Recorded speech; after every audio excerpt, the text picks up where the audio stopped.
Hello hi friends, ఎలా ఉన్నారు అందరూ? చాలా రోజులైంది చేపలు తినక అని చెప్పేసి మా వారితో చేపలు తీసుకొని రమ్మని చెప్పానమాట. చేపలు తీసుకొచ్చాక మా అమ్మని కర్రీ చేపిస్తున్నాను అనమాట. మా అమ్మ చాలా బాగా చేస్తుందండి. మామూలుగా మనం వండుకుంటేనేమో ఓన్లీ కూర వరకే చేస్తాము. మా అమ్మ అనుకో కొంచెం ప్రేమ కూడా కలిపి చేస్తుంది కదా. అవునండి, నిజంగా మా అమ్మ చేతిలో ఏదో మ్యాజిక్ ఉంది. మా అమ్మ చేతి చేపల పులుసు తింటే కానీ అర్థం కాదనమాట. ఆ టేస్ట్ ఏంటి అనేది నేను ఎందుకు చెప్తున్నాను అనేది. ఇక్కడ కర్రీ ప్రాసెస్ అనేది చూస్తూ ఉండండి.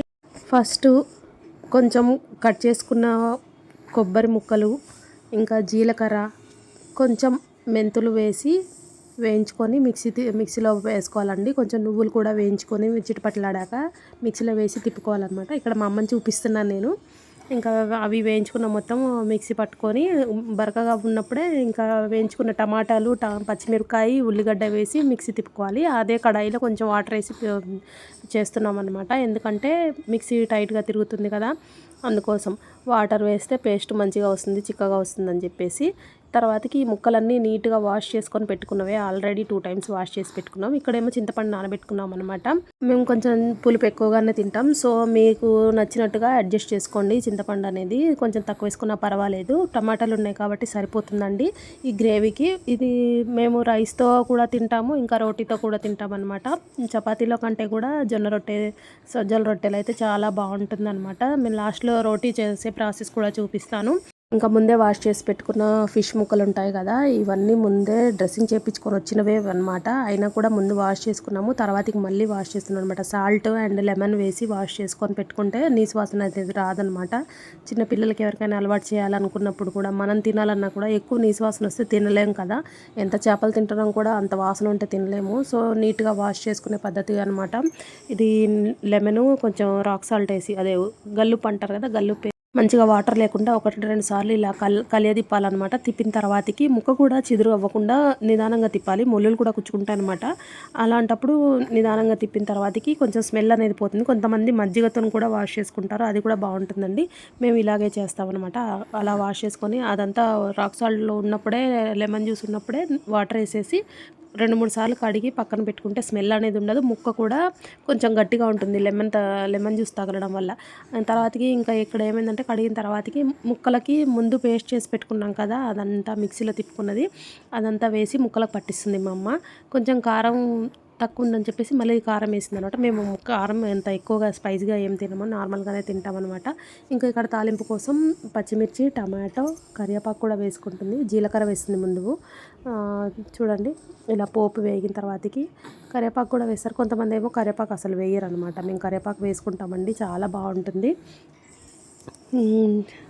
వీడియోస్ చూస్తున్నారు కానీ లైక్ చేయట్లేదండి. ప్లీజ్ లైక్ చేయండి. వీడియో లైక్ చేయడం వల్ల యూట్యూబ్ అనేది నన్ను రికమెండ్ చేస్తుంది అనమాట. నా వీడియోస్ మీకు నచ్చినట్లయితే ఖచ్చితంగా లైక్ చేయండి. ఇంకా సబ్స్క్రైబ్ చేసుకోవడం మర్చిపోతున్నారు చాలామంది. వీడియోస్ చూస్తున్నారు, సబ్స్క్రైబ్ చేసుకొని వాళ్ళు కూడా చూస్తున్నారు. చూసేటప్పుడు ఇలా ఒక్క సెకండ్ ఆగి అక్కడ సబ్స్క్రైబ్ బటన్ నొక్కితే చాలా మంచిదండి. నా వీడియోస్ అనేవి ముందుకెళ్తాయి. నా యూట్యూబ్కి మీరు హెల్ప్ చేసిన వాళ్ళు అవుతారనమాట, నా ఛానల్కి. నాకు కూడా ఇంకా మంచి మంచి వీడియోస్ చేయాలని అనిపిస్తుంది అనమాట. నాకు ఎందుకంటే యూట్యూబ్ చాలా ఇంట్రెస్ట్ కాబట్టి వీడియోస్ చేయాలి అని కోరికతో యూట్యూబ్లోకి వచ్చాను. సబ్స్క్రైబర్స్ పెరగకపోవడం వల్ల యూట్యూబ్లో వీడియోస్ చేయాలన్న ఉత్సాహం అనేది తగ్గిపోతుందండి. నాకు ఎంకరేజ్మెంట్ ఉండట్లేదు అనమాట. ఏదన్నా చేద్దాము అని అనుకుంటున్నాను, ఈ వీడియో తీసుకుందాం అని అనుకుంటున్నాను, కానీ ఆ సబ్స్క్రైబర్స్ పెరగట్లేదు కదా అనే ఒక థాట్ అనేది వచ్చేస్తుంది అనమాట. మళ్ళీ చెప్తున్నాను అనుకోవాకండి. ఛానల్ని అయితే ఖచ్చితంగా సబ్స్క్రైబ్ చేసుకోండి, వీడియోకి ఒక లైక్ ఇవ్వండి. మీకు ఏమనిపిస్తుంది అనేది కామెంట్లో తెలియజేయండి. నేను చేసే వీడియోల గురించి మీ అభిప్రాయం ఖచ్చితంగా కామెంట్లో తెలియజేయండి. ఇంకా ఇక్కడ కర్రీ ప్రాసెస్లోకి వచ్చేద్దాం. కర్రీ ప్రాసెస్ ఏంటంటే, మ్యారినేట్ చేసుకున్న ఫిష్ పీసెస్లో మొత్తం తాలింపులో వేసుకున్నాం అనమాట. ఇక్కడ చింతపండు పులుసు వేసేది క్లిప్ మిస్ అయిందండి. ఇక్కడ చూడండి, నేను చూపిస్తున్నాను. చింతపండు ఇలా మొత్తం నీట్గా తీసుకోవాలి. పులుసు తీసుకున్న తర్వాతకి ఆ పులుసు అనేది ముక్కలకు పట్టేయాలి. ముక్కలు ఉడికేటప్పుడు పచ్చిగా ఉన్నప్పుడే కదిలియాలి. గట్టిగా ఇలా కదిలియడం చేస్తే ముక్క అనేది చిదురైపోతుంది. ఇది ఐస్ ముక్క అనుకుంటా. సో కొంచెం కదులుతూ ఉంటే ఎమ్మటే చిదురైపోయిందనమాట. ఫ్రెష్ పీస్ చేప, అప్పుడే పట్టిన చేప అయితే ఇలా చిదురవ్వదనమాట, ముక్క గట్టిగా ఉంటుంది. ఇంకా చూడండి ఆ ఫిష్ కర్రీ అనేది రెడీ అయిపోయింది. దాని తర్వాతకి మేము ఇక్కడ సజ్జలు అనమాట, మా అత్తగారు సజ్జపిండి పంపించారు, మా వారు ఊరిల్లుంటే.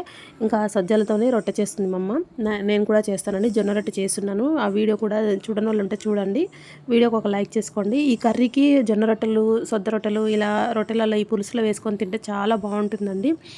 పులుసు కర్రీ కాదు, పులుసు అనమాట. ఇలా రొట్టె వేసుకున్న తర్వాతకి దీన్ని వాటర్తో ఇలా కొంచెం తడిపితే పూరిలాగా మంచిగా పొంగుకొని వస్తాయి అన్నమాట. కొంచెం నెరి అంత హెవీగా కాదు, ఒక చపాతీ టైప్లో అలా పొంగుతుంది. చాలా బాగుంటుందండి, హెల్త్కి కూడా చాలా మంచిది. మేము జొన్నలు ఇవి బాగా తింటామన్నమాట, రైస్ ఒక్కటే కాకుండా. చపాతీలు కొంచెం తక్కువే అనుకోవాలి. మీకు గనక నా వీడియో నచ్చితే లైక్ చేసి, షేర్ చేసి, సబ్స్క్రైబ్ చేసుకోండి ప్లీజ్. మళ్ళీ చెప్తున్నాను అనుకోవద్దు. Thanks for watching my videos అన్నట్టు చెప్పడం మర్చిపోయినా. Advance happy new year.